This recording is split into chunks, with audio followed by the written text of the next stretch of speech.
Bem, estamos iniciando a gravação. Tá? Então, Adilson, bem-vindo. Olha só, hoje nós tivemos queixas quanto a estarmos insistindo com o tema de comunidades terapêuticas.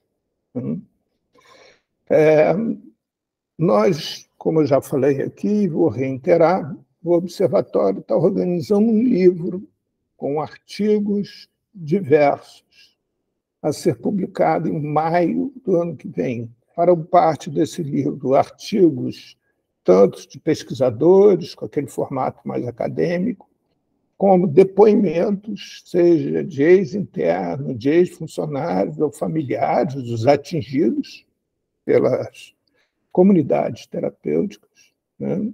Assim como simples relatos. Tá? Assim como também estamos iniciando um documentário sobre comunidades terapêuticas. Os dois serão lançados conjuntamente em maio do ano que vem.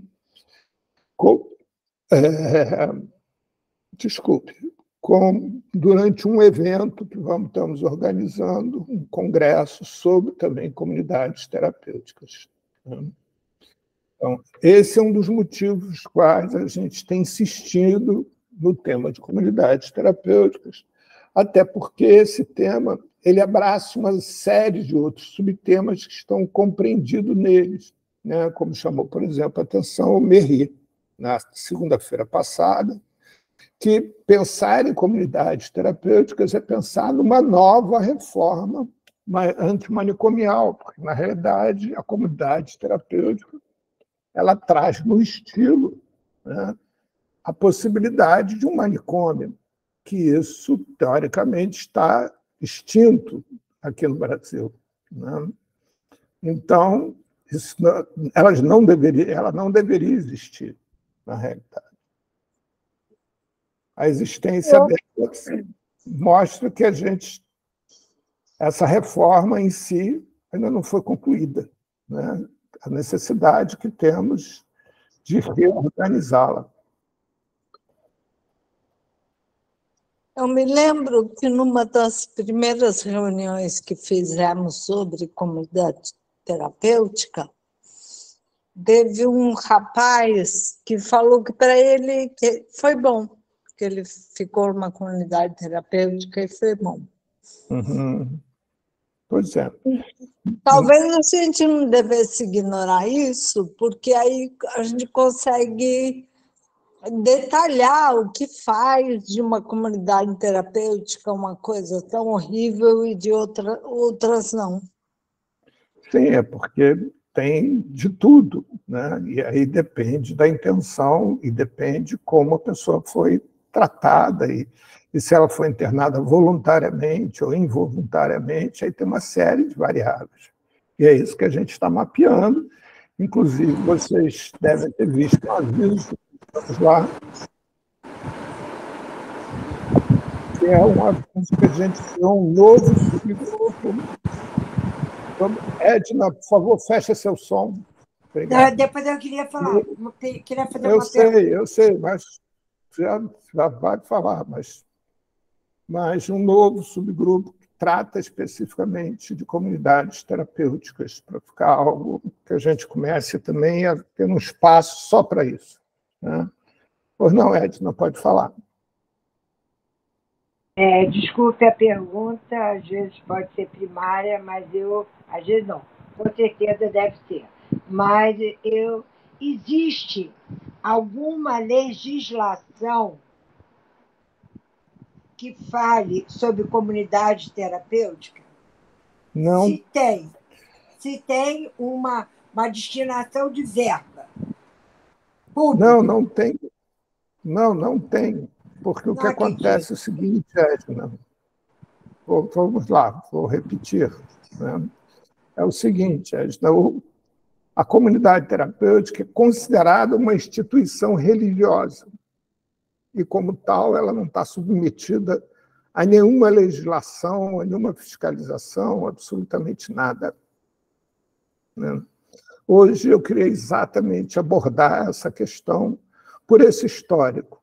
Em que momento ela surge, qual a finalidade que ela surge e o que ela compartilha, qual é a existência dela, se justifica por quê.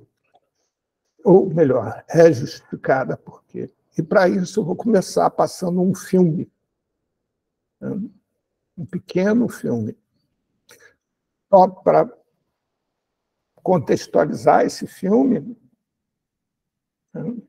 Esse filme foi feito nos Estados Unidos, é um documentário muito premiado, né, em que Bruce, inclusive, atuou como consultor dele.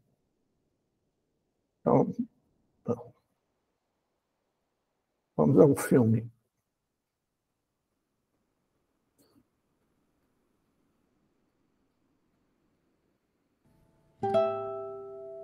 Vocês estão vendo?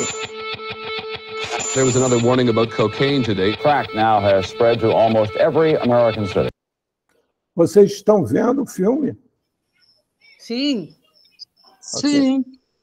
It is a problem in Houston, Philadelphia, Kansas. Só organizar uma coisa aqui que não sei por que saiu.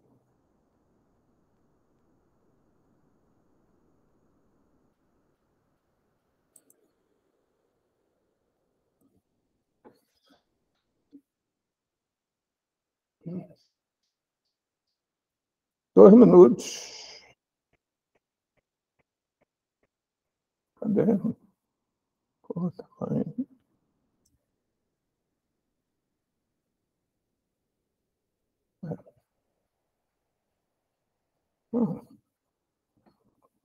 Ativar essa porra. Ué, como que faz aqui?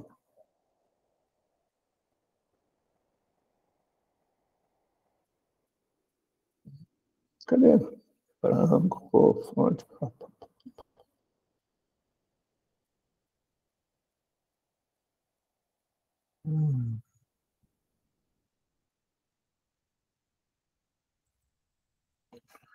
É só o que me faltava. Exatamente agora, eu não estou conseguindo. Agendas.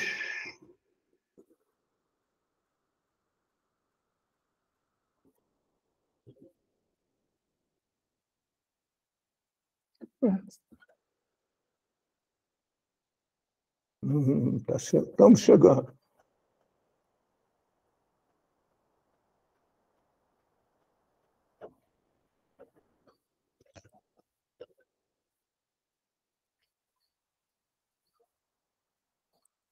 Ok, pessoal, então vamos lá.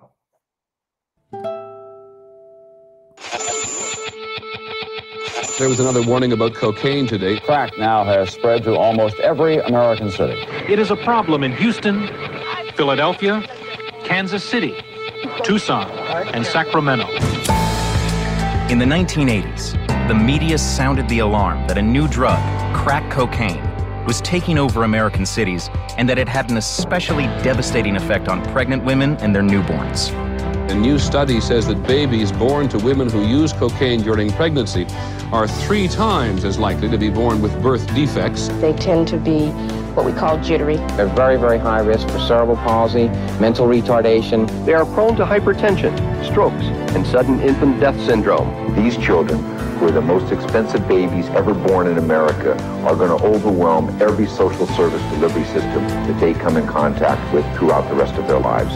Drugs take away the dream from every child's heart and replace it with a nightmare. But were these infants really doomed? Nearly 3 decades later, what is the true legacy of the crack baby era?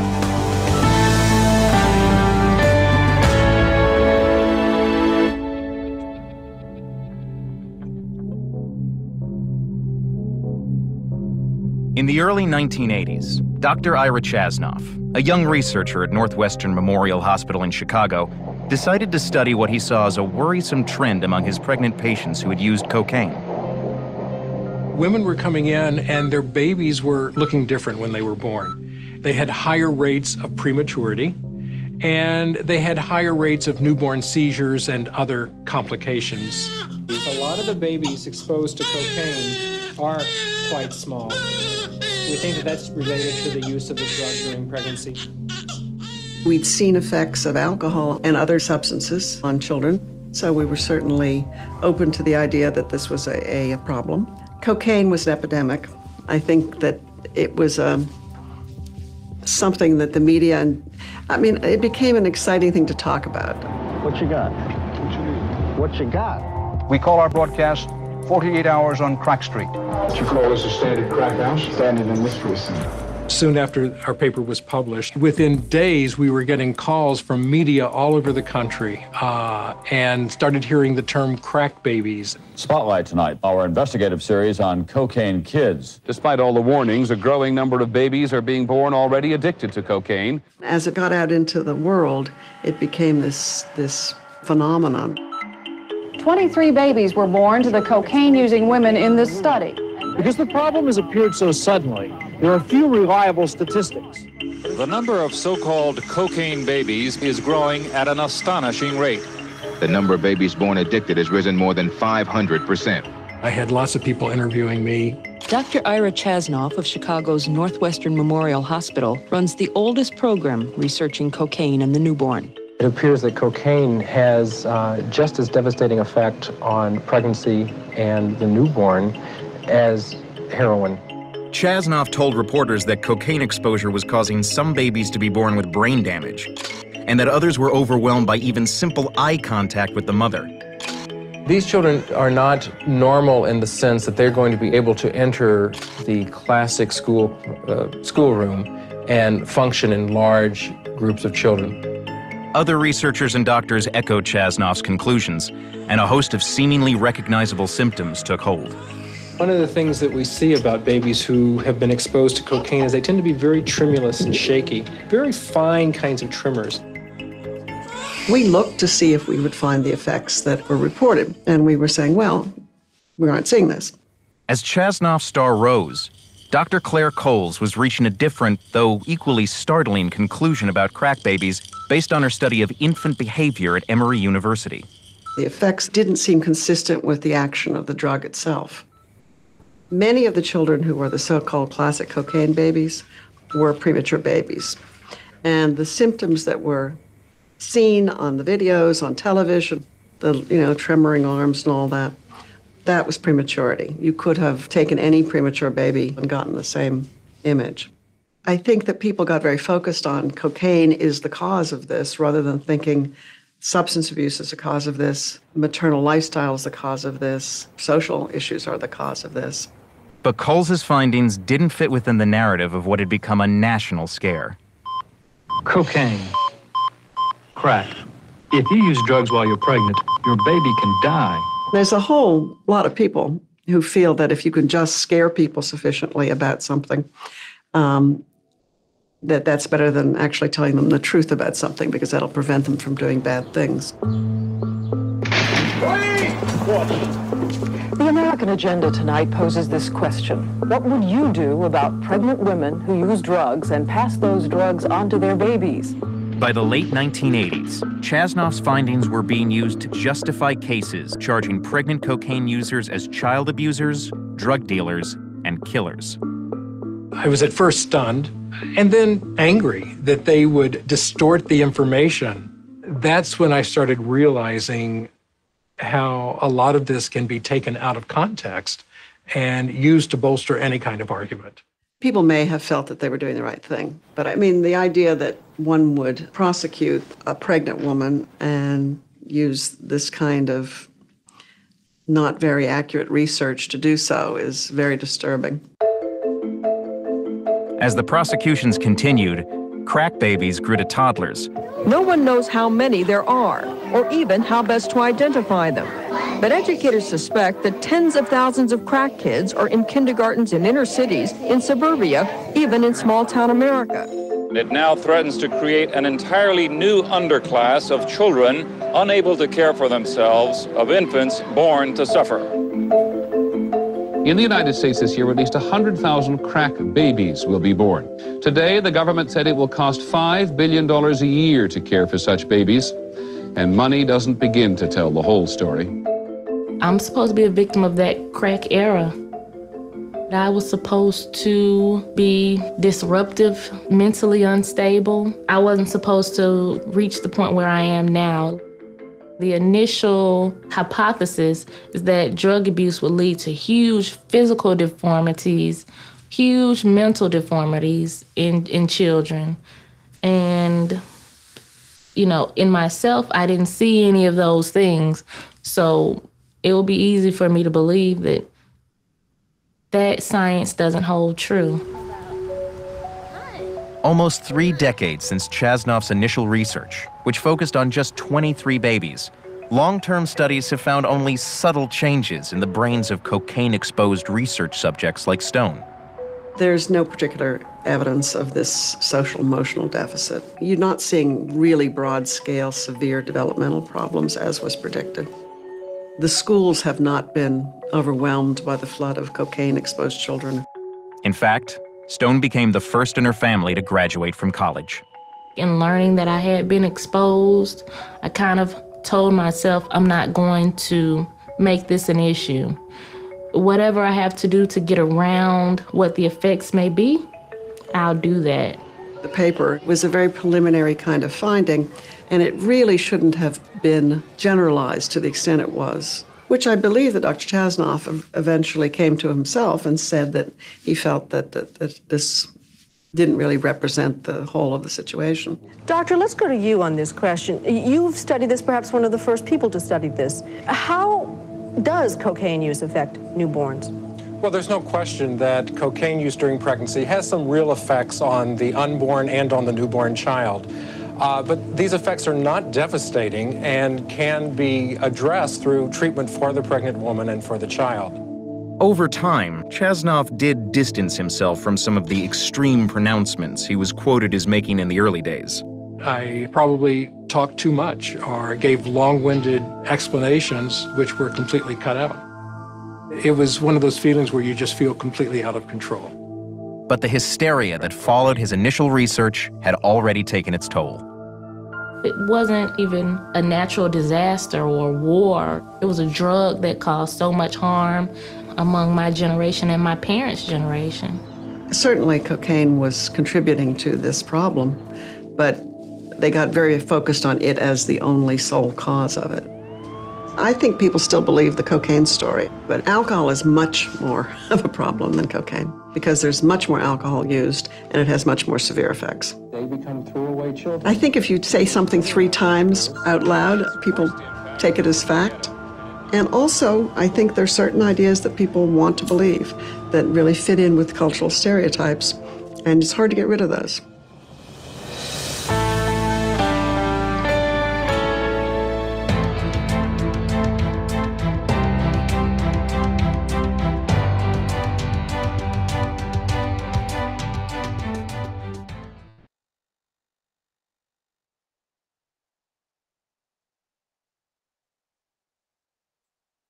Bem,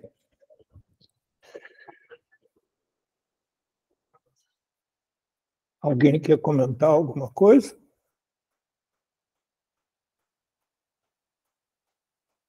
SPL, Fernando, o que significa?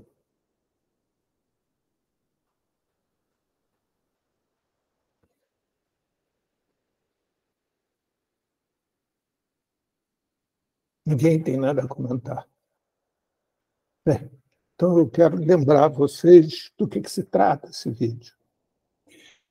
Em 1982, Ronald Reagan assume a presidência dos Estados Unidos. Os Estados Unidos vivia uma crise imensa financeira por causa da questão da subida dos preços do petróleo árabe, foi a primeira grande subida. As ruas estavam cheias, muitas pessoas nas ruas, principalmente nas cidades em que despontavam como as mais ricas dos Estados Unidos, onde existia a indústria automobilística, fábricas, sindicatos fechando, desemprego total. E, ao mesmo tempo, a população, classe média norte-americana, que era grande consumidora de cocaína, deixa de consumir cocaína. E aí o fabricante de cocaína colombiano descobre o crack. Não sei se vocês sabem como surge o crack. Eu vou dar uma rápida pincelada. O crack surge pelo seguinte: com a guerra às drogas, os Estados Unidos ganham autorização. Os Estados Unidos ganham. Depois eu posto o link lá para você, Fernando. Eu vou postar o link do vídeo lá no nosso grupo, no Papo de Segunda para Todos. Tá? Bem, os Estados Unidos ganham autorização para agir com as Forças Armadas nos países produtores de drogas, como Colômbia, Peru, Bolívia, etc. E aí, o que acontece? O Brasil, naquela época, foi o único país que não permitiu a instalação de bases militares norte-americanas no interior de seu território. O único país das Américas. E, com isso, os fabricantes de cocaína se transferem para o interior da selva amazônica para a produção da cocaína. E passam a produzir cocaína em tendas feitas com paraquedas de camuflagens, mas a incidência de mosquito era muito grande. E eles começam a fazer fumaça no interior dessas tendas, queimando pano velho, queimando o que tivesse pela frente, pano com óleo, pneu, mas o cheiro é insuportável. E eles começam a queimar a borra da cocaína, que, em vez de ir para o lixo, passa para o fogo, e no fogo ela começa a produzir fumaça. Ao produzir fumaça, as pessoas começam a inalar e sobe a produção de todos os trabalhadores. E, além disso, os trabalhadores começam a gostar e passam a usar essa borra como droga. E daí surge a droga conhecida como crack. Crack é porque ela é pedra e, quando queima, faz esse barulho de crack, igual a madeira queimando. Bem, acontece que o crack é muito mais barato do que a cocaína, porque o crack era o lixo da cocaína. E aí os comerciantes colombianos, produtores de cocaína, passam a traficar para os Estados Unidos o crack. E a população norte-americana, que antes era classe média e consumia cocaína, nas ruas passa a consumir o crack. Ronald Reagan, numa jogada política, ele, ao invés de assumir que os Estados Unidos viviam uma crise econômica muito grande, não, ele disse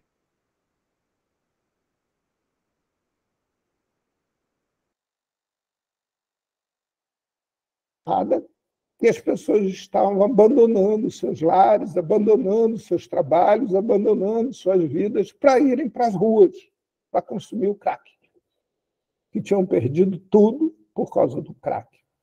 Isso é no início da década de 82.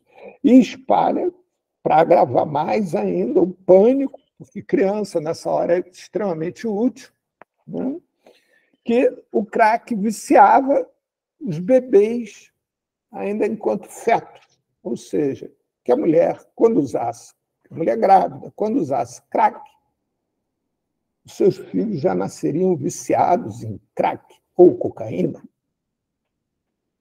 E isso causa um pânico absurdo na sociedade norte-americana, a ponto de eles serem autorizados, né, a fazerem todo tipo de barbárie com as mulheres usuárias de crack, porque elas estariam viciando seus filhos.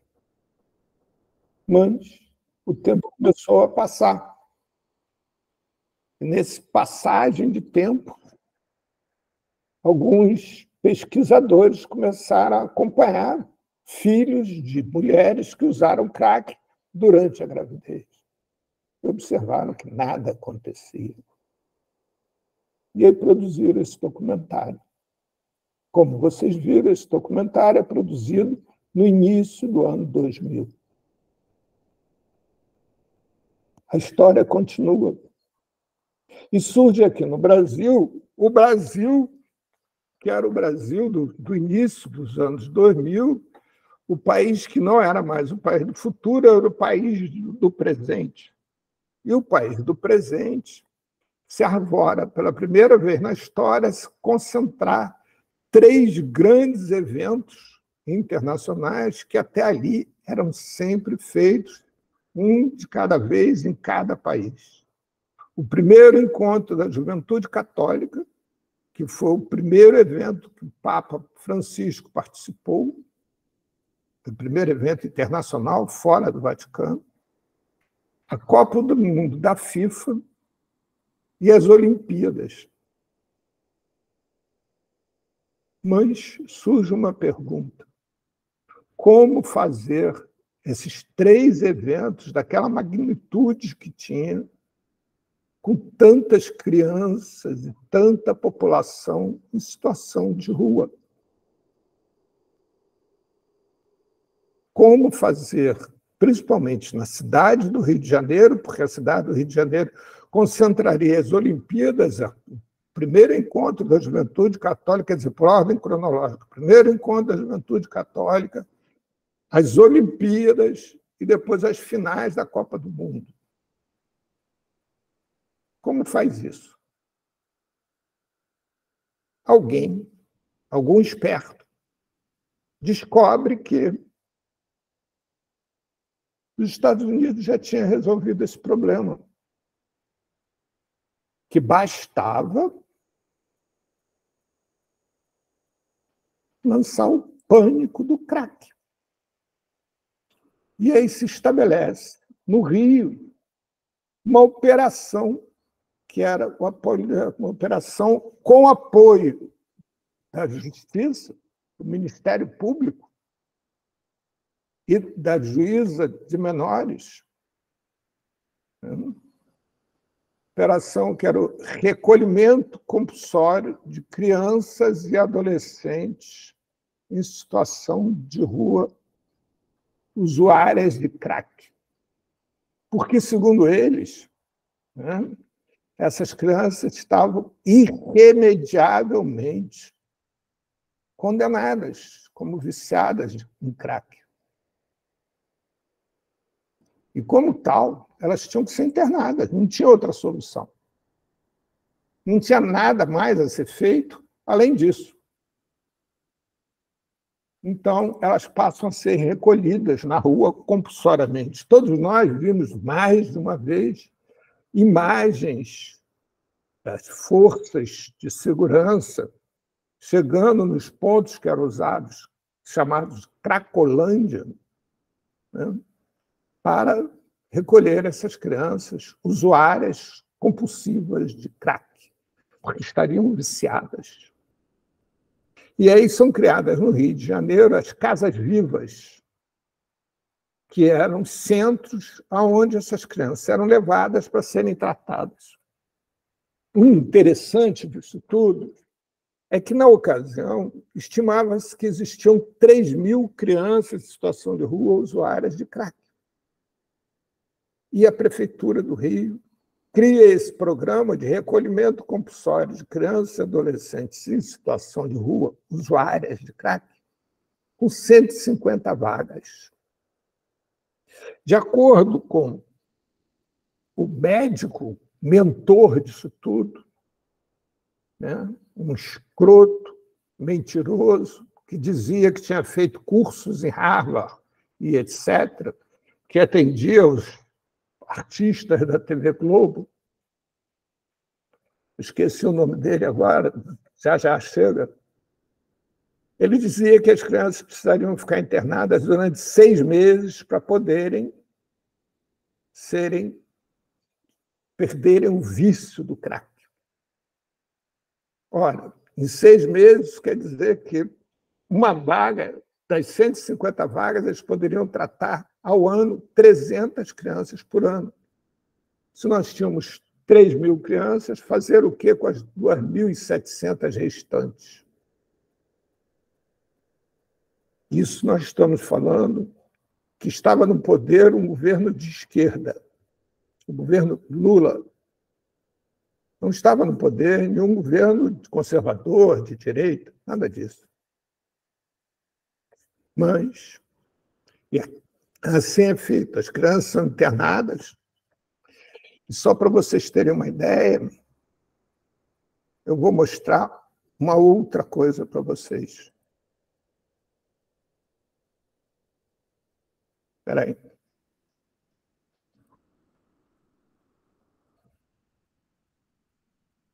Não. Como é que eu mostro isso aqui?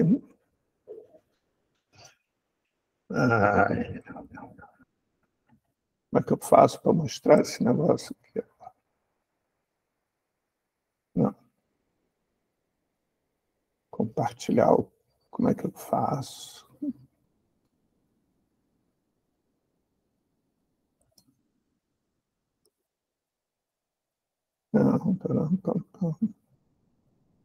Não.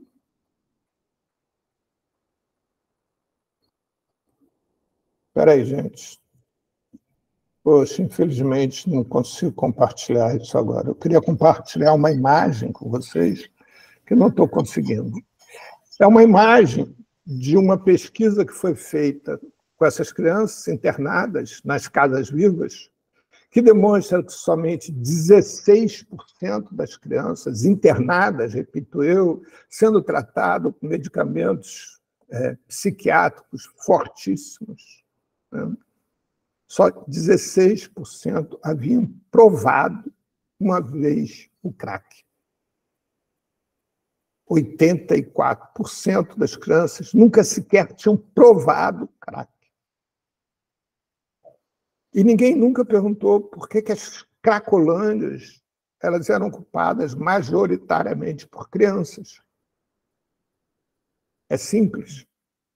Porque 80% da violência cotidiana que essas crianças sofrem quando estão na rua, estupro, espancamento, tudo quanto é tipo que se possa imaginar, é praticadas por agentes do Estado, ou seja, policiais.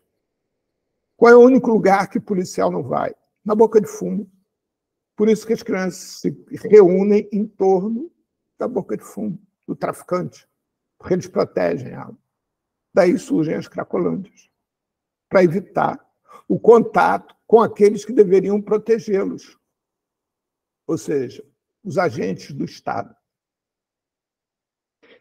Toda essa armação das casas vivas ela é encerrada, não sei se vocês se lembram, porque quem estava à frente disso tudo, que era o secretário municipal chamado Rodrigo Bethlen, tinha se separado da ex-mulher, né? E essa ex-mulher tinha gravado conversas dele, e ele estava querendo sonegar dinheiro dela para não dar pensão para ela. E ela divulgou áudios dele confessando desvio de dinheiro dessas casas vivas. Essas casas vivas eram administradas por uma ONG Teslu, chamada Teslu, que sofria inúmeros processos de desvio de recursos. Era comandada por um miliciano. E é nesse contexto que surgem dois programas paralelos a esse. O crack é possível vencer, né? Que para isso surge alguma coisa de boa, que já é no governo Dilma, que são os consultórios de rua, e um outro que traz no bojo exatamente a Casa Viva, que são as comunidades terapêuticas. As comunidades terapêuticas surgem dentro do âmbito religioso, nas igrejas neopentecostais, para acolherem essas pessoas e, através de Deus, curarem essas pessoas. Os usuários de droga que seriam viciados e irremediáveis. Na realidade, as comunidades terapêuticas surgem para que sumisse com elas, através delas, com a população em situação de rua, de tal maneira que os grandes eventos pudessem acontecer com as ruas limpas, gente. A comunidade terapêutica ela não surge para cuidar de ninguém. Muito pelo contrário. Ela surge para esconder o produto da corrupção, que depois vai chegar em Sérgio Cabral e companhia. Então, a intenção da comunidade terapêutica nunca foi cuidar. A intenção da comunidade terapêutica nunca foi acolher. A intenção da comunidade terapêutica sempre foi servir aos mesmos, para os mesmos, pelos mesmos. Limpar as ruas, como elas fazem até hoje. Elas se mantêm até hoje. Em 2017, o Ministério Público Federal, a pedido do CNPJ, Conselho Nacional de Justiça, ele instaura um inquérito e visita todas as comunidades terapêuticas. Relatório esse que é liberado em 2019. Na outra segunda-feira, sem ser a próxima, a outra, a subprocuradora de Justiça, que comandou todo esse inquérito, vai estar aqui com a gente. Ex-subprocuradora de Justiça, né, responsável pelos direitos humanos. Ela vai estar aqui com a gente, conversando sobre esse relatório, como foi feito esse relatório. Nesse relatório, Hitler se sentiria envergonhado, tal nível de crimes que acontecem dentro da comunidade terapêutica, documentadas pelo Ministério Público Federal. Não é só relato, não é só denúncia de ex-usuário ou denúncia de familiar, ou de ex-usuário que é viciado em droga e fica mentindo para poder sair de lá. Não, está documentado. Esses relatórios foram feitos pelo comando do Ministério Público Federal, porém com a participação do Conselho Nacional de Psicologia, Conselho Nacional de Medicina, todos eles. É vasta a documentação. Sabe o que aconteceu com isso? Nada. Sabe qual foi a providência que foi tomada a esse respeito? Nenhuma. Continua acontecendo. Essa história do crack, ela é tão mentirosa que se sabe no mundo inteiro que 90% do consumo de cocaína é feito pela classe A e B. O Brasil tem a segunda elite maior consumidora de cocaína do mundo, só perde os Estados Unidos. Veja que coisa interessante. Se você andar por dentro do hospital público que atende população de rua, você vai ver que nos hospitais públicos tem pessoas, enfermeiras, assistentes sociais, preparadas para roubar as crianças das mães que têm aparências de usuários de drogas, porque elas dizem que essas mães não têm capacidade de cuidar de seus filhos. Agora, se você for alguma maternidade, qualquer maternidade, que atenda mães de classe A e B, você não vê nenhum setor para atender filhos de mães usuárias de crack ou cocaína. Segundo uma pesquisa feita sobre usuários de crack, 70% das usuárias de crack são das classes A e B, feito pelo Conselho Nacional de Psiquiatria. Aqui no Rio de Janeiro, houve uma época que tem uma praça chamada Praça General Osório, em Ipanema, no coração de Ipanema, em que toda quinta-feira de noite, depois das 2, 3 da manhã, acontecia a rave do crack. Paravam lá carros de luxo, eram pessoas de muito dinheiro que saíam das boates e iam para lá para fumar crack e festejar. Assim, uma palavra pouco usada, era uma suruba ao ar livre. Nunca teve batida policial, nunca teve problema. Mas, engraçado, está todo mundo preocupado com as cracolândias das crianças. Será que, pela primeira vez na história, o poder público brasileiro está mais preocupado com quem efetivamente necessita, os desassistidos, e menos preocupado com a classe média, com a elite? Vocês não acham que tem alguma coisa de interessante nisso? Porque se você for às comunidades terapêuticas, você não vai encontrar ninguém lá de elite. Você vai encontrar, é o mesmo perfil das cadeias brasileiras. negros, jovens, desempregados. Você não encontra nas comunidades terapêuticas, branco, executivo. Eu, por exemplo, isso é um depoimento pessoal, mas não com o sentido de dizer que aconteça sempre em todo lugar, mas só para registrar. Eu já participei de uma reunião que começou às 10 horas da manhã, numa agência de publicidade extremamente conhecida, com publicitários de elite, de verdade, onde, a hora que a reunião ia começar, entrou um garçom com uma bandeja. Nessa bandeja tinha uma garrafa de uísque, alguns copos com gelo, e a hora que ele botou a bandeja no centro da mesa, tinham várias carreiras de cocaína, onde todo mundo cheirou, menos eu, porque eu não gosto.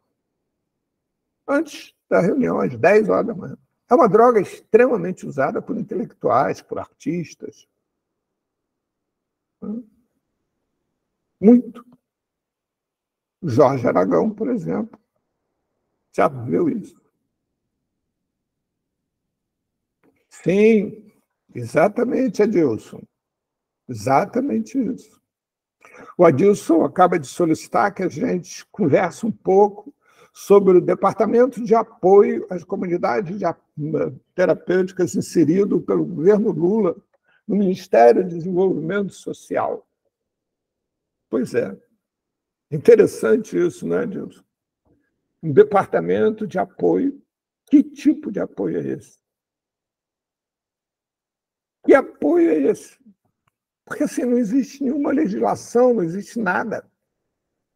Você vê, o Suplicy acabou de apresentar lá em São Paulo um ótimo projeto de lei que é criando o Disque Denúncia para as comunidades terapêuticas. Você sabe que não foi dado atendido o pedido de emergência dele?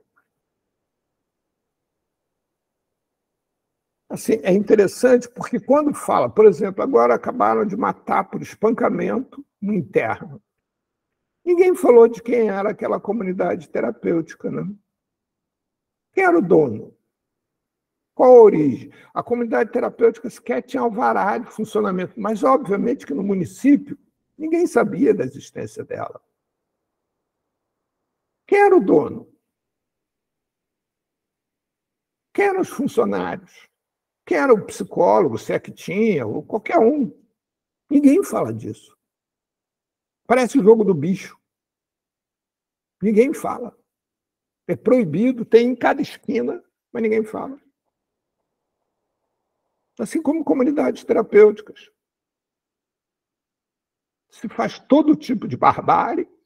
O governo federal aloca 800 milhões de reais esse ano que vem, no orçamento do ano que vem, para custear as comunidades terapêuticas, cria um departamento de apoio, mas nesse departamento de apoio ninguém fala sobre as barbáries que acontecem. Ninguém vem a público para dizer assim, não, olha só, pessoal, nós tomamos conhecimento do Ministério, do relatório do Ministério Público Federal, e por causa disso vamos exigir para o governo federal financiar alguma comunidade terapêutica, agora ela vai ter que apresentar esses documentos, etc., etc. Muito pelo contrário, não sei se vocês viram, acabaram de abrir no Congresso Nacional pedidos para permissão de operação de comunidades terapêuticas. Não tem nenhum pré-requisito. É igual você abrir uma igreja, porque, de novo, né, a comunidade terapêutica é considerada instituição religiosa. Então, não tem órgão regulador. Porque eu posso abrir uma igreja chamada Igreja Deus Sozinho. Não tem problema nenhum. Vou parar de pagar IPTU, parar de pagar tudo.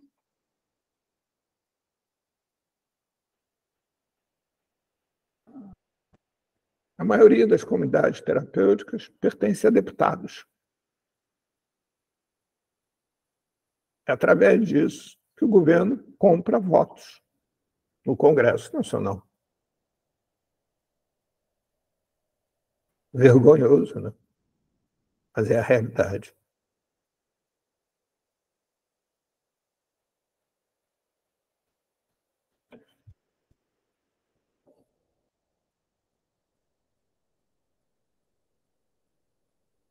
Só uma observação. Eu votei no Lula, fiz campanha para o Lula, farei campanha para o Lula de novo e votarei de novo no Lula.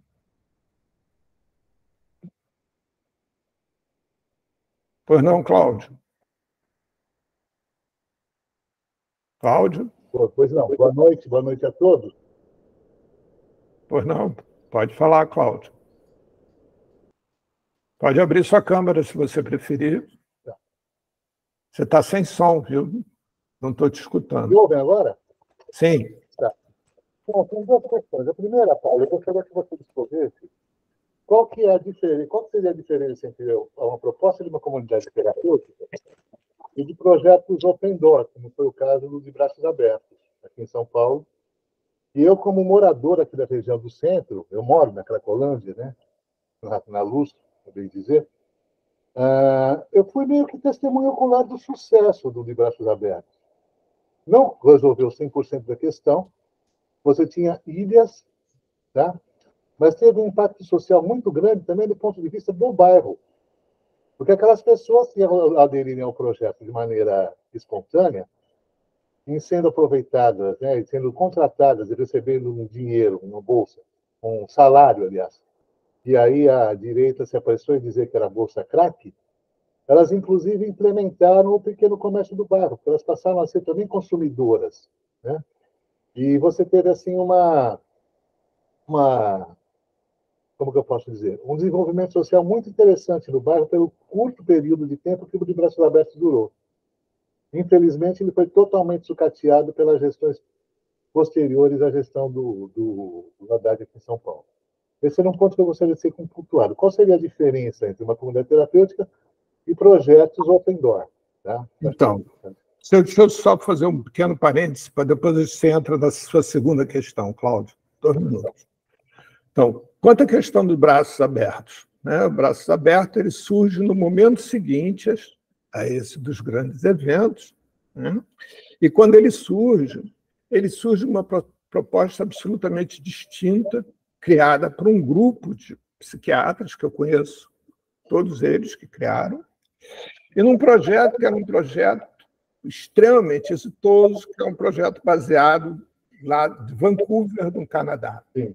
Ou seja, onde toda a filosofia de trabalho ela parte já do princípio de todas essas constatações de que a droga ela não vicia o indivíduo, né?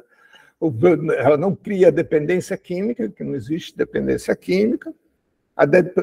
O indivíduo fica dependente, sim, da droga, mas não por uma questão química, é por uma outra questão. E depois, se vocês quiserem, a gente pode abordar essa outra questão. Mas, dentro disso, ele passa a estar com a preocupação voltada a dar cidadania a esses sujeitos, uma vez que, seja usuário do que for, eles são cidadãos brasileiros e têm direito ao tratamento digno e o tratamento que rege a Constituição. Então, a partir daí, Cláudio, na realidade, o que o de Braços Abertos faz é ele respeita a Constituição brasileira, ele respeita as leis que existem no Brasil e dá a opção ao cidadão brasileiro dele escolher como ele quer ser cuidado. E, além disso, ele dá ao cidadão a oportunidade de trabalhar. O grande equívoco do Braços Abertos foi que ele teve um perfil que é um perfil de um programa de uma ONG, e não de um programa de Estado. Ou seja, ele inicia o programa abrindo 300 vagas. Num universo, no Brasil, que naquela ocasião a Fiocruz tinha acabado de fazer uma pesquisa nacional onde mostrava que 78% dos usuários de crack de todo o Brasil desejavam se tratar, mas não tinham onde.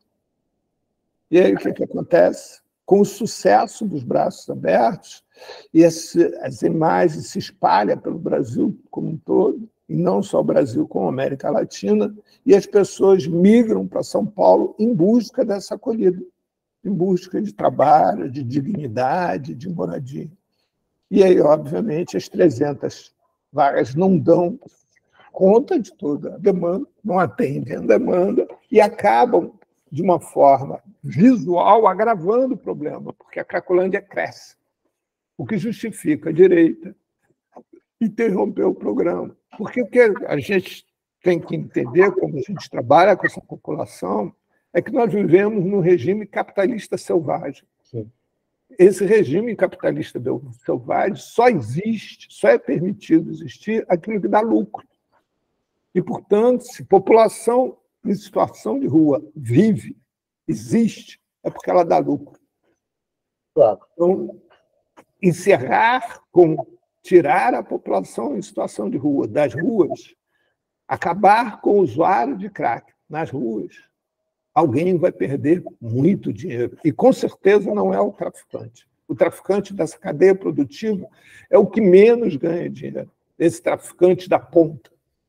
Não sei se vocês conhecem uma pesquisa feita pela OEA, onde, nessa pesquisa da OEA, ela demonstra que, na cadeia produtiva das drogas proibidas, quem ganha mais dinheiro com tudo isso, quem vocês imaginam que seja?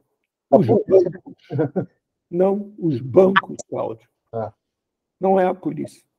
São os bancos. Porque o que acontece? Esses dinheiros eles migram para os grandes bancos, e nos grandes bancos eles são guardados em códigos. Só que os donos do dinheiro têm uma vida muito curta. Logo são mortos.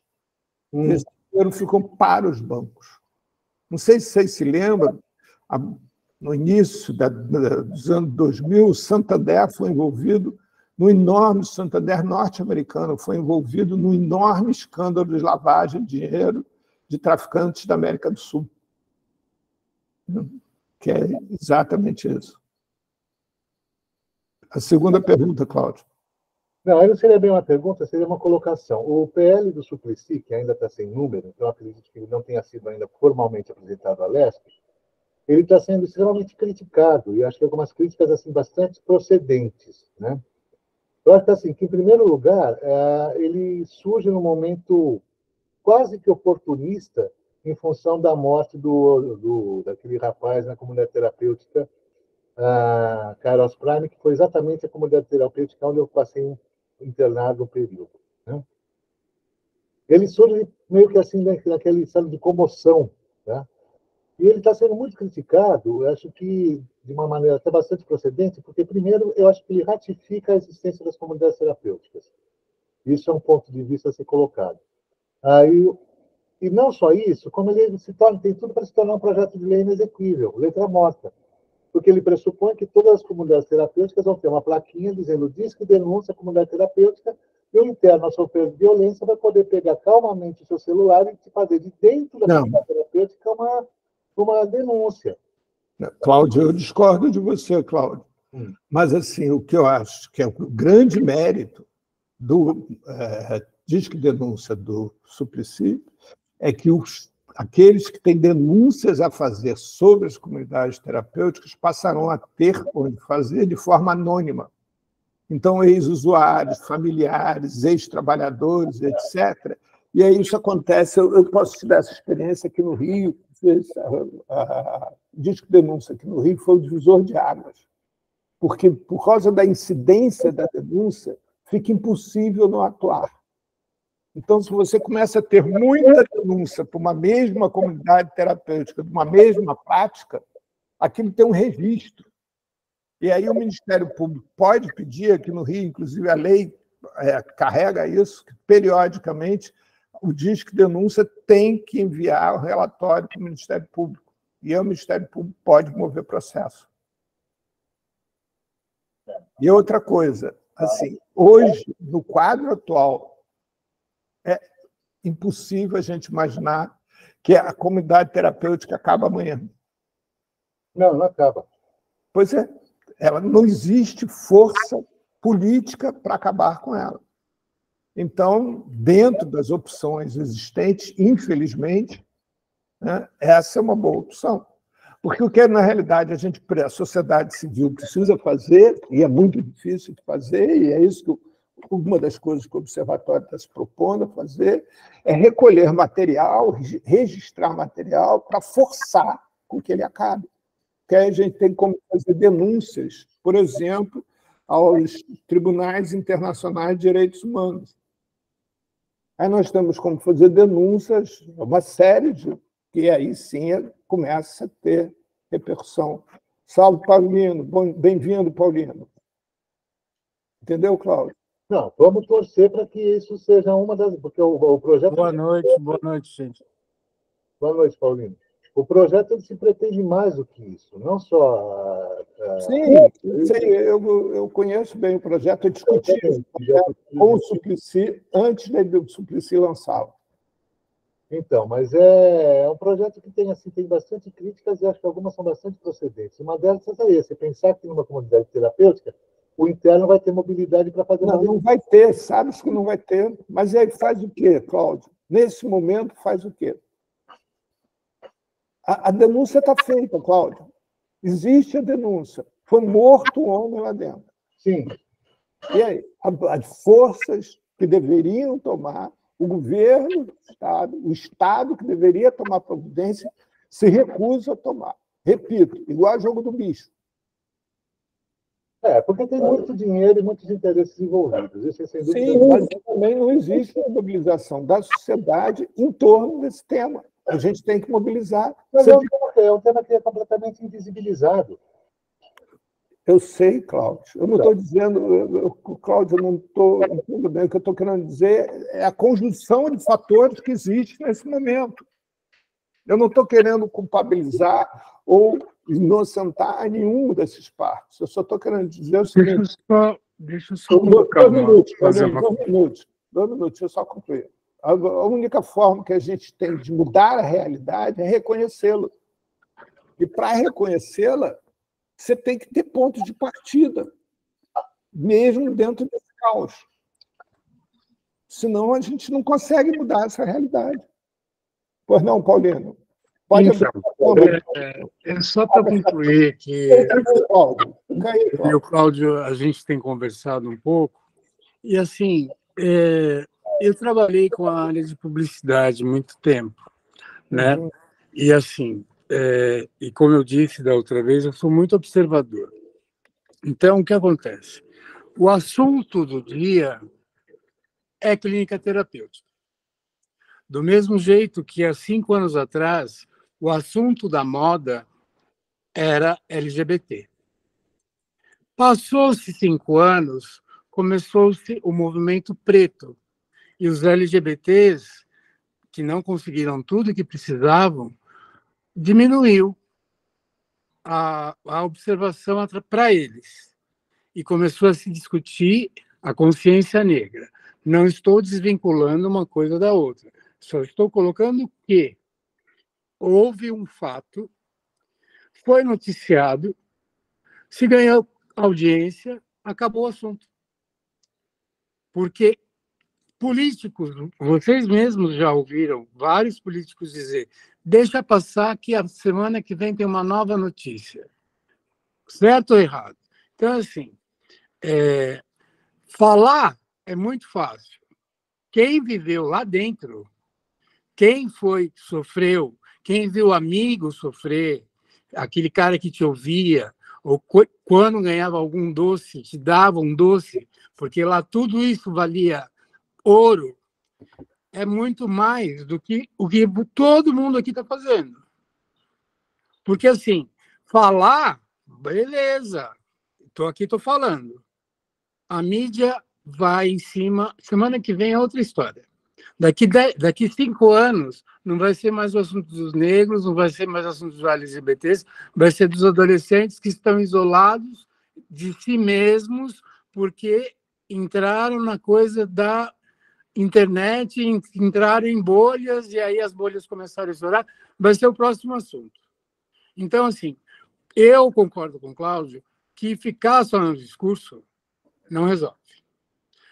Foi feita uma denúncia. Foi feita uma denúncia de uma clínica, de um dono de clínica, e a gente já falou, e a gente sabe quem passou, porque quem não passou não vai saber. Existe uma máfia atrás disso tudo. Sim, e que não tem nada a ver com política. A política de mafiosos são dos donos. Paulino, então, é midiático essa história. Paulino, olha só. Eu entendo a tua indignação, eu também a tenho, embora eu nunca tenha passado por comunidades terapêuticas. Eu já trabalhei em presídios e imagino que o ambiente é bastante próximo, né?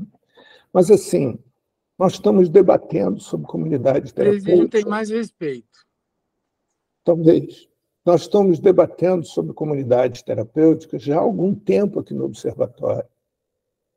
E aí, assim, você chegar aqui, né, você é muito bem-vindo, mas também é necessário que se respeite o esforço de todos nós, que nós todos estamos fazendo. Não é desrespeito, é questão de Peraí, midiático. Paulino. É midiático. Paulino, escuta, eu te escutei. Por favor, me escuta. Mas você está falando que eu estou desrespeitando vocês. Eu não estou peraí, desrespeitando ninguém. Eu estou colocando a Então, situação de que existe um momento. Mas, assim, nós estamos, alguns encontros, discutindo sobre comunidades terapêuticas. Já vieram diferentes pessoas, com diferentes visões, falar, e ainda virão. Sem ser esse encontro próximo, estará aqui presente a ex-subprocuradora de Direitos Humanos, que comandou a confecção do relatório do Ministério Público Federal, né, sobre comunidades terapêuticas. Nós criamos um subgrupo aqui do Observatório sobre comunidades terapêuticas, exatamente para que as pessoas se façam presente e discutam esse tema lá. Vou repetir o que já foi falado no início.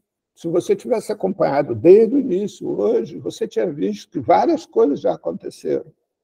Como, por exemplo, assim, nós estamos do Observatório organizando um livro a ser publicado em maio do ano que vem, com artigos, seja de pesquisadores, estudiosos, como depoimentos de ex-usuários, familiares, afins, ex-funcionários, ou seja, os afetados pelas comunidades terapêuticas, ou registros. Assim como estamos também produzindo um documentário sobre comunidades terapêuticas, a ser lançado também em maio do ano que vem, durante um congresso sobre comunidades terapêuticas. Tudo isso para recolhermos material, para podermos entrar nos tribunais internacionais de direitos humanos como ação contra o governo federal, contra o governo brasileiro, por causa dessa aberração de manterem comunidades terapêuticas, apesar de tudo que está sendo denunciado. Mas, assim, me parece que a grande questão hoje... Pois não, Cláudio, já vai. A grande questão hoje é o seguinte: existe muita gente falando, mas a gente precisa criar registro para ter provas. Entendeu? A gente ainda até hoje só surge uma prova, surge assim, morre alguém na comunidade. Então, tudo bem. Assim, só para quem esteve lá Estou dentro. terminando. Só para quem esteve lá dentro. Eu sei que ele... Só para concluir uma coisa que você falou. Não, olha só, assim, o Cláudio também está esperando, cara. Sim, é rápido o que eu vou falar. Só para concluir, para todo mundo entender o que dificulta vocês terem relatos. A maioria das pessoas que estão lá dentro, pelo menos aonde eu estava, e eu acho que o Cláudio pode completar para mim, são de traficantes. Então, eles não querem se envolver. Entendeu? Então, eu e o Cláudio temos uma vida saudável. Essas pessoas nunca tiveram oportunidades, e as oportunidades que foram dadas para ela pela sociedade, pelo que foi discutido na outra vez que eu estava presente desde o início, é o que o Brasil sempre teve. Você é escravo. O cara não vai ser escravo, ele vai vender, porque ele ganha 5 mil por dia. Então é isso só que eu queria colocar. Tá. Então, Cláudio, você... Vai lá, Cláudio, o que você quer colocar? Não, eu queria ampliar um pouco o foco, porque acho que assim, uma das vertentes mais cruéis das comunidades terapêuticas, ela se dá pela internação do que hoje os neologismos modernos são qualquer coisa, né? Dos psicodivergentes, ou seja, daquelas pessoas que de alguma forma apresentam algum tipo de sofrimento psíquico, né? Sem ser necessariamente usuário de XYZ, cocaína, maconha ou crack. Mas as comunidades terapêuticas também vêm abraçando pessoas que têm algum tipo de problema de saúde mental. Sim, ele vem abraçando qualquer um que bata na porta e pare. Pois é. Eu acho que isso também é uma coisa que fica inviabilizada, porque todo o foco que se coloca nas comunidades terapêuticas se dá em função do uso de substâncias psicoativas, com um foco muito grande no crack, por tudo que ele representa. Só que existe também um mascaramento de quem está lá porque passou por algum problema mental, por algum problema supostamente mental, ou por ser uma pessoa, usando novamente o jargão da moda, psicodivergente, como foi o meu caso. Eu acho que essa inviabilização é muito cruel, porque ao mesmo tempo que você está alijado do seu meio, você também não tem elementos de paridade com quem está lá dentro. Então, o que vocês propõem? Olha só, vamos lá. Cláudio e Paulino, como 2 ex-internos, o que vocês propõem que seja efetivado? Vocês estão querendo efetivar ações, que sejam efetivadas ações. O que vocês propõem que seja feito? Eu vou dizer uma coisa. Eu peguei o código pelo qual foi aberta a empresa. Isso é código que a prefeitura dá para liberar a empresa de funcionar.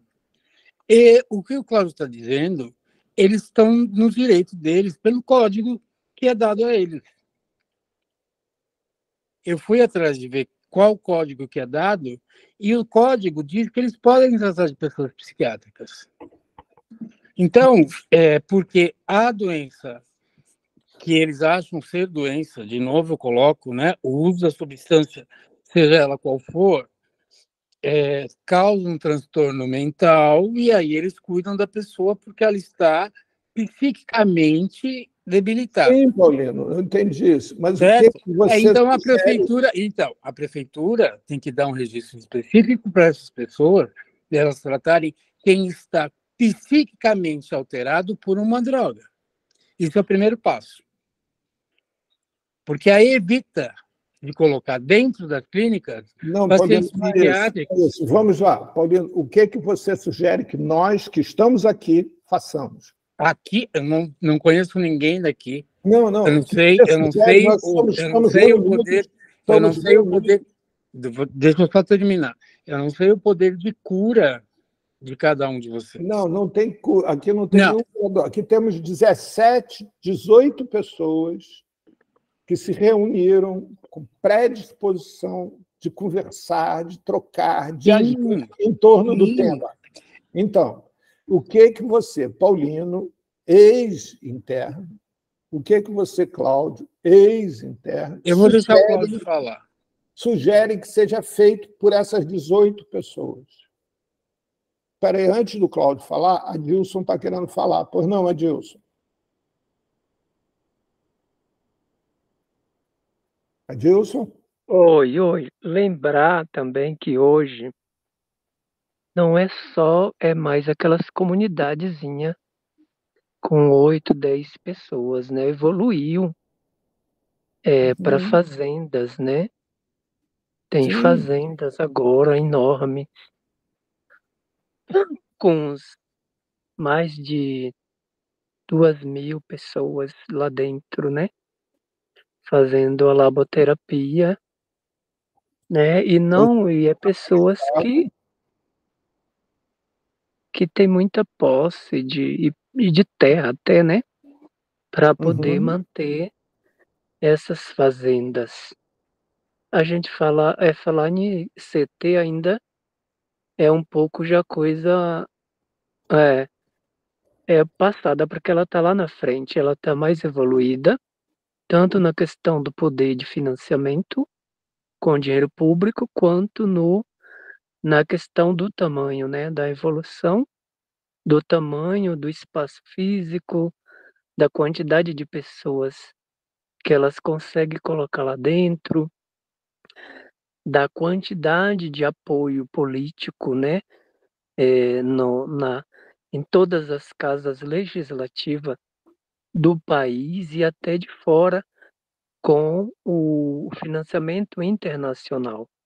De fora também, né? Que a Cruz Azul, a FEBRACT, a CONFENACT, elas têm braços internacionais e por aqui pela América Latina também, quase todos os países. E o conservadorismo, né, que aumentou.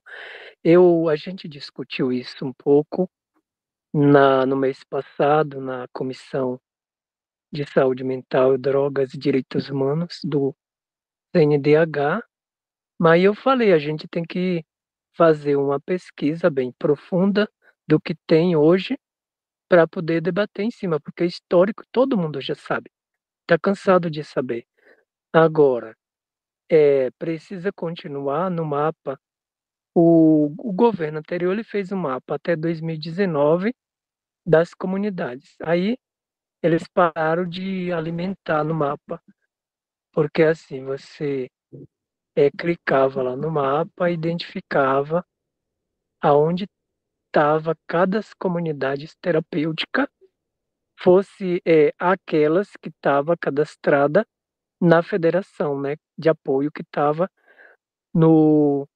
lá no Ministério da Mulher, da Família, da Saúde Mental e das Drogas, né, coordenada pelo Quirino Cordeiro Bernardon, a outra coordenadora da Saúde Mental que era Dilma, né, também, e aquele público que defende na Unifesp de São Paulo, que está se espalhando pelos estados, pegando estado, governando e enfiando seus programas higienistas.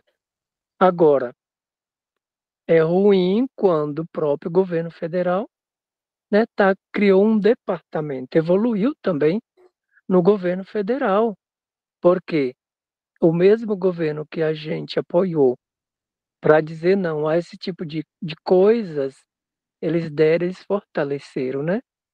Fortaleceram com mais dinheiro para as comunidades do que para a saúde mental, que a gente, da militância antimanicomial, da política de drogas, antiproibicionista e outro, ajudou tanto a eleger, né? Então, para você ver, a contramão nossa também dos governos, dos partidos, né, que se dizem de esquerda no Brasil. Então, na hora que cai lá dentro das casas, à beira dos cofres e das pastas recheadas de dinheiro público, todo mundo muda de figura, né, muda de caráter também, né, porque passa também a financiar a violação de direitos humanos com dinheiro público, né? Então, eu acho que nós, como sociedade também militante, né, tem que também tomar um pouco de vergonha na cara e passar a se orientar mais também, parar de ser enganados, né, na hora das eleições, que todo mundo aparece para pedir voto. Já está começando a bater na porta, né? Pedir voto, ajuda, quero me eleger de novo, quero manter o meu gabinete recheado de grana, de emendas, para dar para isso, para aquilo, para... Olha, vamos falar sério, né? Eu falei, vamos falar sério, gente, que cansa ficar falando nhenhenhen, e depois volta tudo a financiar novamente quando se elege novamente. Tá, não vai parar, isso não vai parar enquanto tiver essa cultura de mentirinha no Brasil. Não vai parar, tá? Me desculpe se eu ofendo alguma pessoa com meu pensamento e visão pragmática, realista. E que se tiver algum psiquiatra aqui que fala que a pessoa que pensa assim tem loucura, não tem problema. Obrigada. De nada, Dilson. Obrigado a você pelo seu depoimento. Agradeço muito. Olha só, eu queria retomar o nosso fio da meada. Eu vou passar a palavra para você, Paulino, a retomar o nosso fio da meada, lembrando a todos que nós aqui, antes de mais nada, buscamos ser aliados uns dos outros, né? E é isso que faz o sentido de estarmos aqui, todos reunidos. E estamos reunidos exatamente porque cada um de nós se reconhece como incapaz de sozinho fazer aquilo que deseja.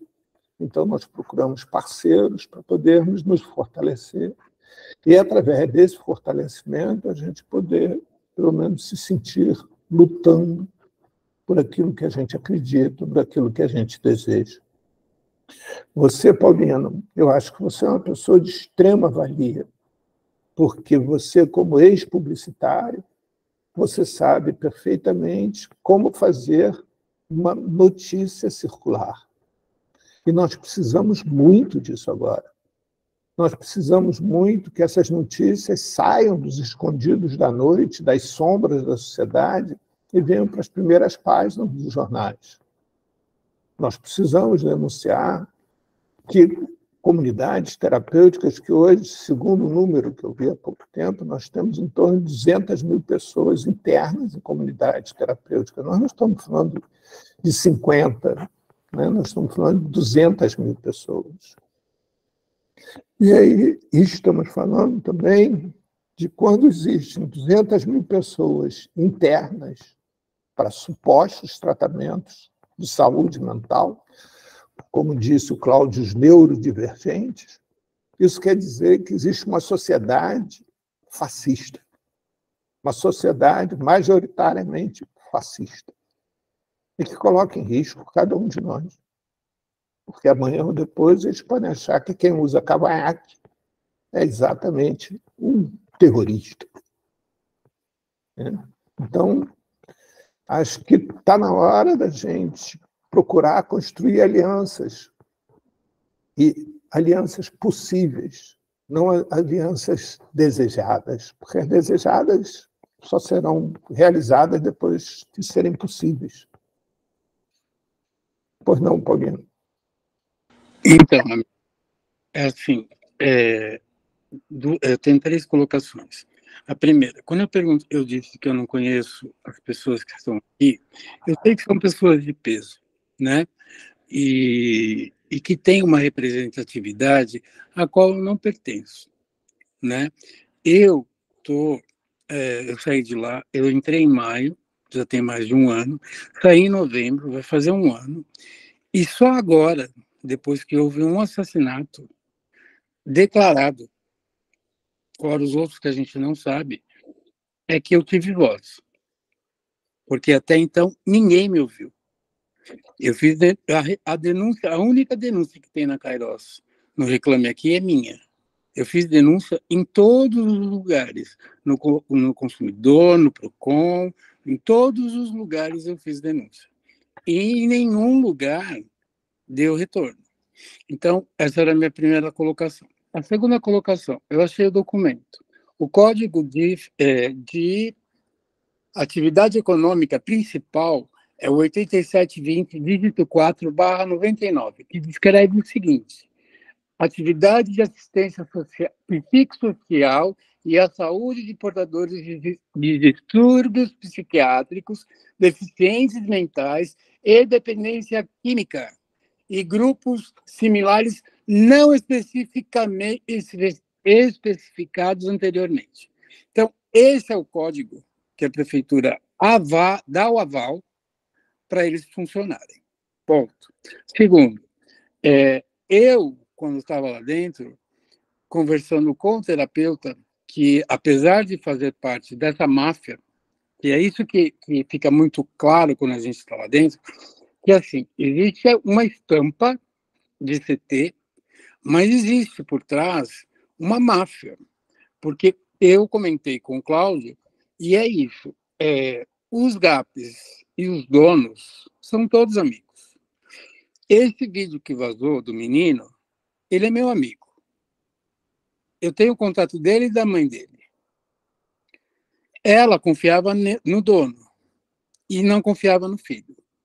E ele passou pelo que ele teve que passar. E ele estava lá na Prime no dia do assassinato. E já tinha acontecido um no dia anterior, na semana anterior.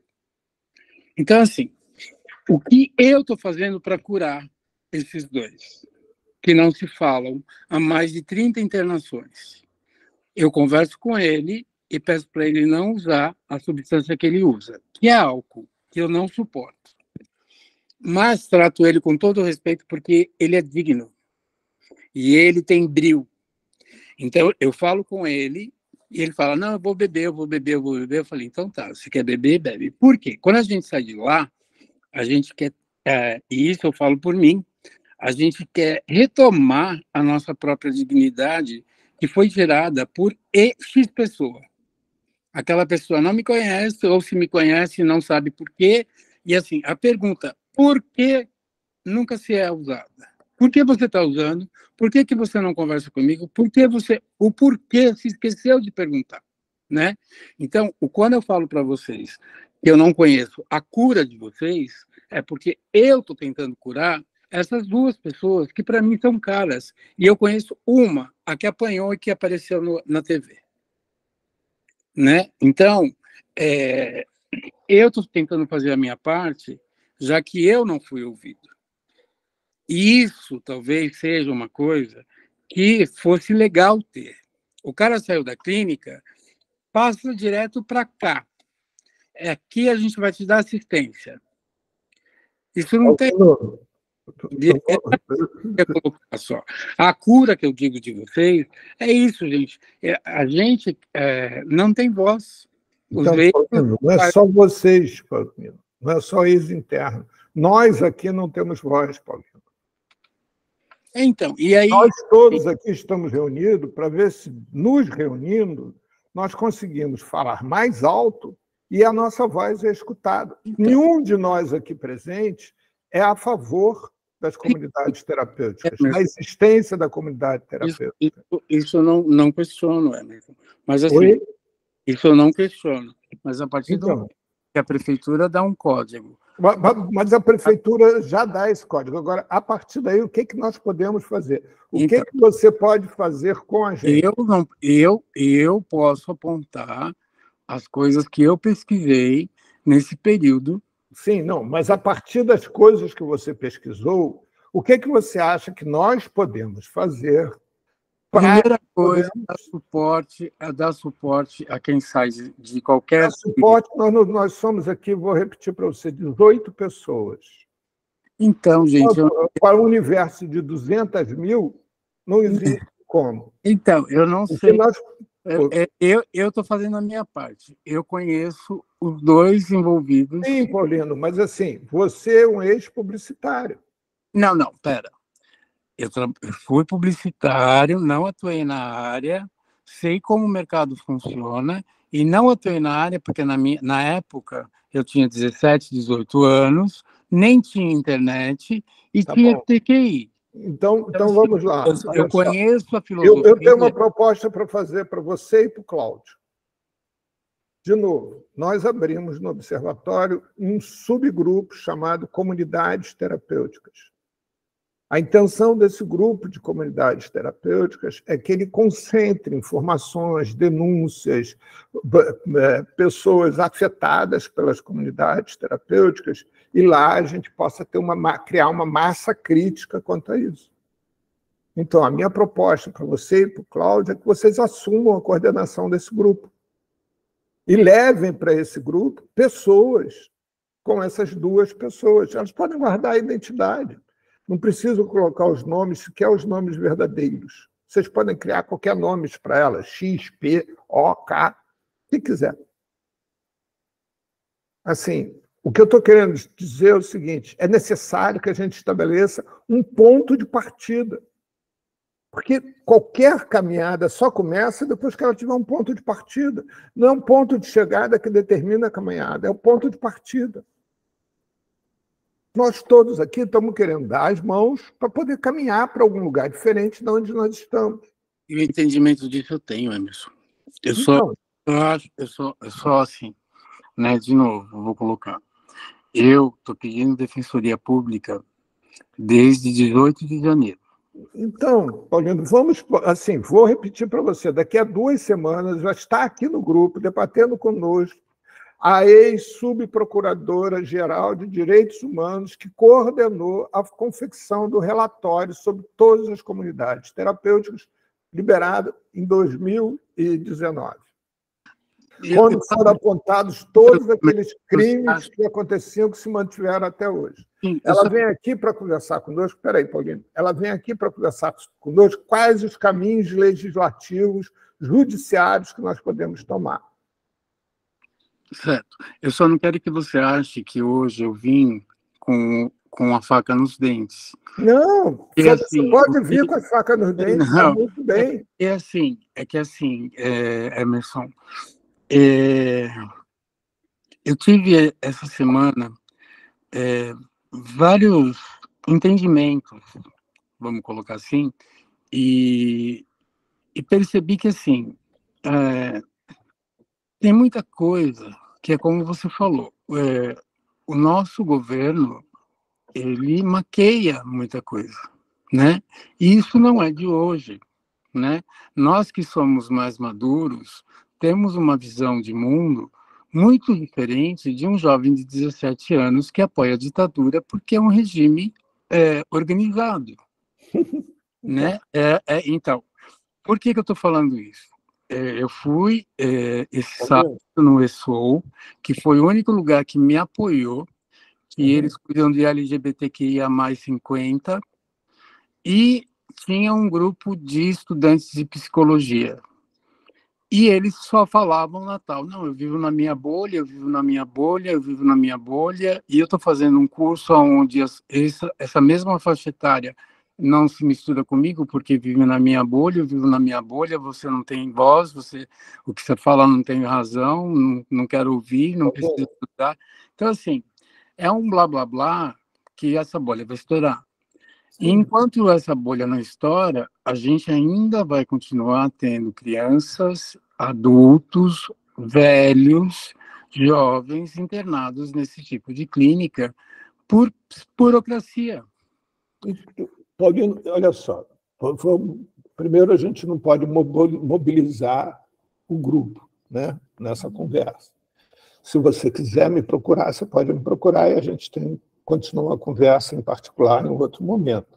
A Edna está querendo falar e o Cláudio também está querendo falar, né? Então, Edna.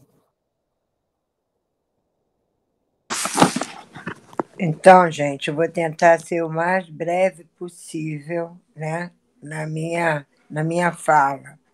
Eu acho que eu não estou entendendo bem, mas eu acho que, em alguns aspectos, o Paulino e o Cláudio estão com aderência ao que a gente pensa, outros não.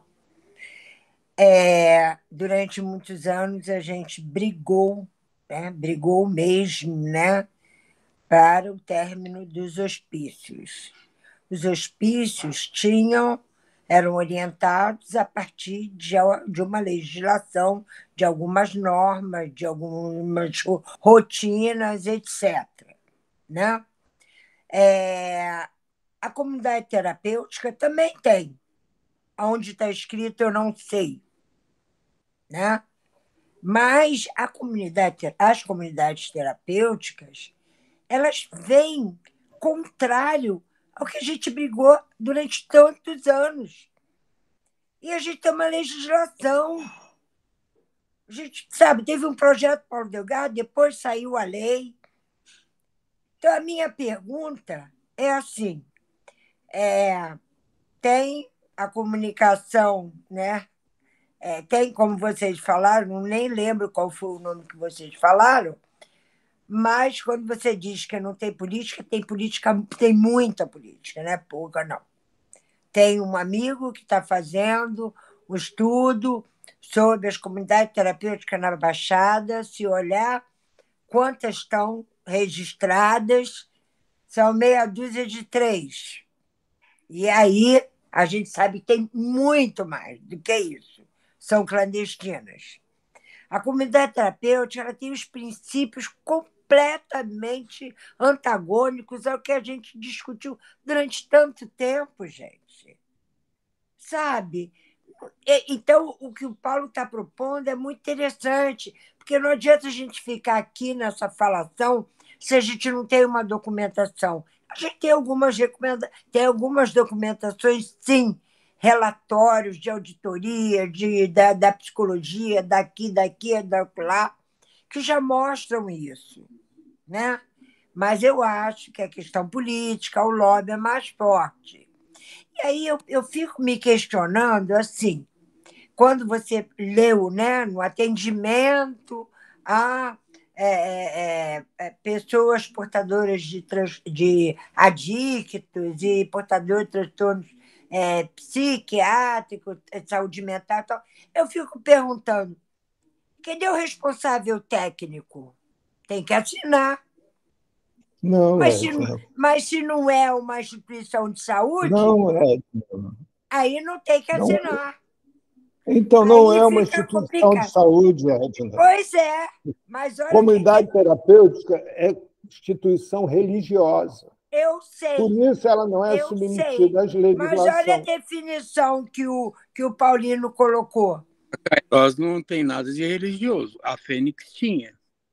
Todas elas. Está vendo como é que é um negócio complicado? Tem comunidade terapêutica, todas são religiosas. Eu sei. Registro, elas não podem ter, não ter a prática. Podem não ter a prática diferente. O que eu estou querendo dizer é que a natureza é religiosa. Aí é a brecha. Aí é a brecha. Porque se fosse uma instituição de saúde, ia ter que ter o responsável técnico, né? Seria uma perna do Ministério da Saúde, por isso tirou, botou para outra secretaria, e aí vai. Então, tudo que a gente brigou durante tantos anos, a questão da ressocialização, não excluir o sujeito... Está sendo amassado e jogado no lixo, Edna.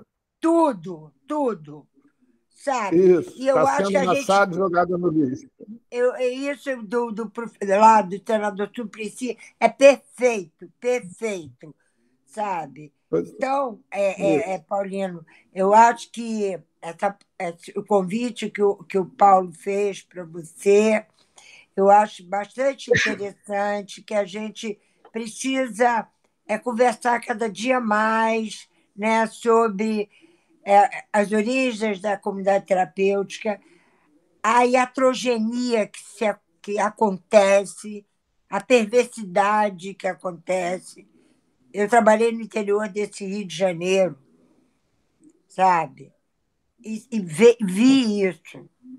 Então, a gente não pode, sabe, estar vivendo, é inacreditável, né? Nós, como disse você, mais maduros, né? Que a gente esteja vivendo isso.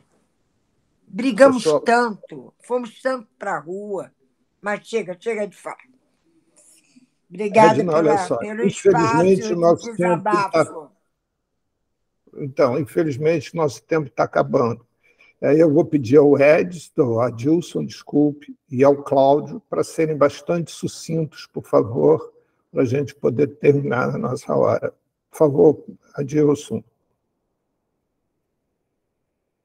Então, no relatório que, não sei se você referiu, a doutora Débora Duprat, ela mesma estará aqui.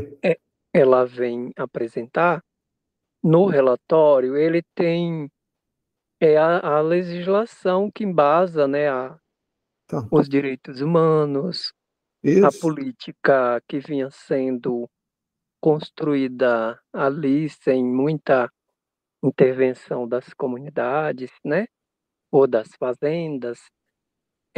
Então, eu acho que quando ela vir, vai trazer um pouco desse histórico e, assim, para que todo mundo entenda o histórico, da onde que elas surgiram, né, e o caminho que ela percorreu até o Brasil, por onde que foi a porta de entrada desses tipo de equipamentos, que, querendo ou não, elas entrou para dentro da saúde, da assistência, através daquela portaria de 2017 do Michel Temer, a 3588/17. Mas ela não foi totalmente revogada, essa portaria, como a gente pediu agora no governo anterior. Ela foi revogada a pedaços dela, né? Ela não foi revogada totalmente. Ela é uma portaria que ainda permanece. Tem uma outra portaria que é uma resolução que passou pelos conselhos de drogas estaduais, foi para nacional e que chama 01/15. Ele chama de lei, quer dizer, portaria não é lei, né? Portaria, ela é um ato do executivo para manter uma política. Ele chama de lei, a lei das comunidades, que agora não é mais comunidade, mudar o nome para Clínica de Acolhimento de Políticas de Álcool e Outras Drogas, né? Vai mudando de nome, né? As que tem também patrocinada até por Departamento de Saúde Mental, eles dão uma outra característica dizendo que essas são legal porque tem uma equipe mínima, e quem dá o aval de funcionamento é a vigilância de cada estado, né? A que ela está chamando de legal. Adilson, Então, eu vou agradecer a contribuição, mas, por favor, vá finalizando. Tá, deixa eu concluir. Então, assim, por isso que, para um bom debate, é importante a gente pegar documentos e, a partir de uma apresentação real, de lei, seja de histórico, e abrir uma roda de debate. Tem também um outro trabalho muito bom, que é do IBCCRIM, não, é de uma outra ONG que ela fez um levantamento de São Paulo, Conectas. Não sei se você já ouviu falar ou conhece, ela foi apresentada também numa audiência pública que está gravada lá no site da Câmara Federal também, que quiser assistir. Inclusive, a doutora Débora Duprá também estava nesse dia, que ela falou do relatório. E no dia que o Conectas também apresentou a pesquisa dela de São Paulo. Está cheio de material ótimo, né, por aí. Além desse relatório que foi feito pelo Ministério Federal do Trabalho e várias outras entidades, conselhos profissionais, movimentos que apoiou, né? E a própria PFDC, o Desinstitute também tem trabalho sobre isso. Está cheio de trabalho, como observatório. O observatório, ele já podia fazer uma pesquisa em cima de todos esses documentos e traçar um ótimo material aí para fazer uma publicação em dados, ou qualitativo e quantitativo, seja lá a forma que queira apresentar. Tem também relatórios que não foram publicados porque a justiça proibiu, né, de publicar e ameaçou de condenar pesquisadores que fizeram pesquisa sobre isso. Tanto é que lá no relatório não cita assim nome de CT, porque se citar o nome é condenado pela justiça, porque citou o nome da CT, porque citou o nome da empresa no relatório ou em depoimento. E na saúde mental, teve usuário que já foi condenado por denunciar manicômio, né? Então, assim, eu acho que para a gente fazer um bom debate, começar com uma boa apresentação é importante. E você começou bem com esse filme que você passou aí, né? Que mostrou as origens do crack. Ela nasce da pobreza, da necessidade, né? Do lugar ali que para as pessoas se livrar dos mosquitos tinha que queimar a cocaína, e que deu um efeito diferente. E tem uma coisa das Cracolândia também, que as pessoas se agrupam, porque ali elas encontram uma certa afetividade entre elas, ressonância, né, entre elas. E também apoio contra a violência de Estado, porque... Adilson, por favor. Obrigado. Depois eu falo outro dia mais. Olha Obrigado. só, Adilson, eu queria te fazer 2 convites. O primeiro é o seguinte: eu sou articulista do jornal 247. Publico toda terça-feira artigos no jornal 247. Ultimamente, para não ficar sendo uma voz única, a minha, eu tenho aberto espaço para publicar artigos em conjunto com outras pessoas. Então, eu te convido para a gente escrever um artigo sobre comunidades terapêuticas para publicar lá no 247.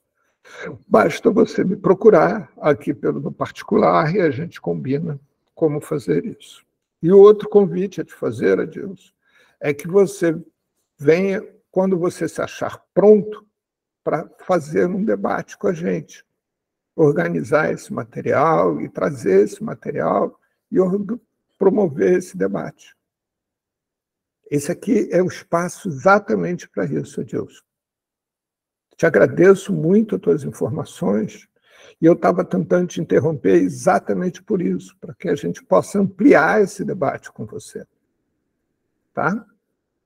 Basta você também entrar em contato comigo, que nós vemos a melhor data possível, organizamos tudo isso. Ok?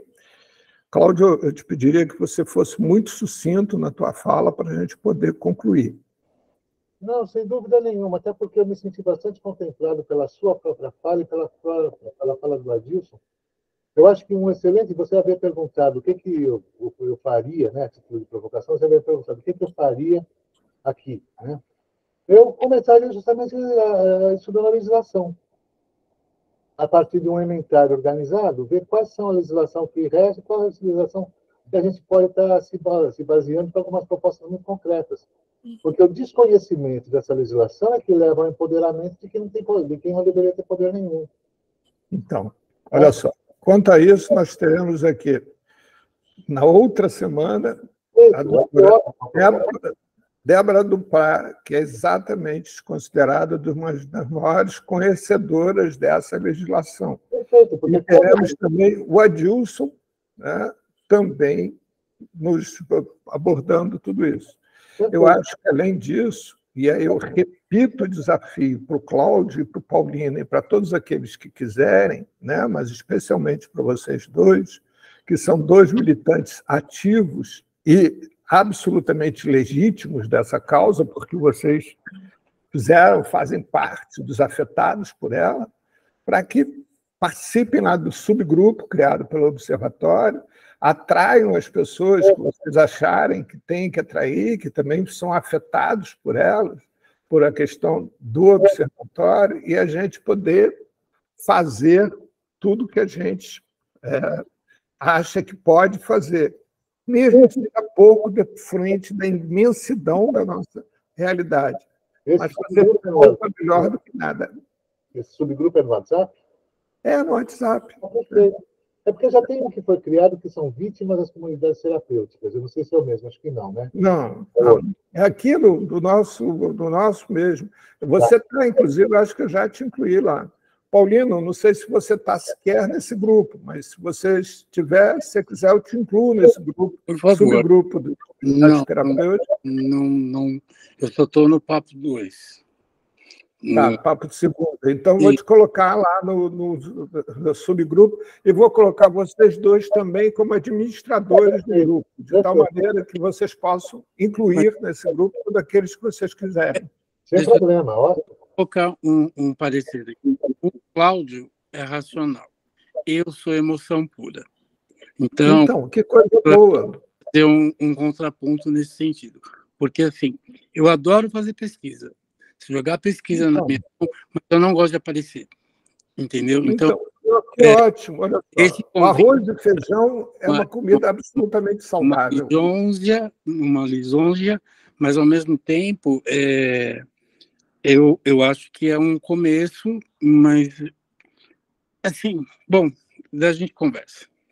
Isso. Forte abraço para todos. Até segunda-feira que vem, quando mantemos o tema de comunidades terapêuticas e teremos aqui presente uma mãe de uma ex-usuária de comunidades terapêuticas. Tá? E fará o relatório, terá a fala dela, exatamente uma ex-usuária. Ok? Stop para loucos, é isso aí. Um grande abraço, Fernando. Até segunda-feira que vem. Gratidão. Gente, até mais. Um abraço, Paulino. Até segunda, boa noite. Boa noite.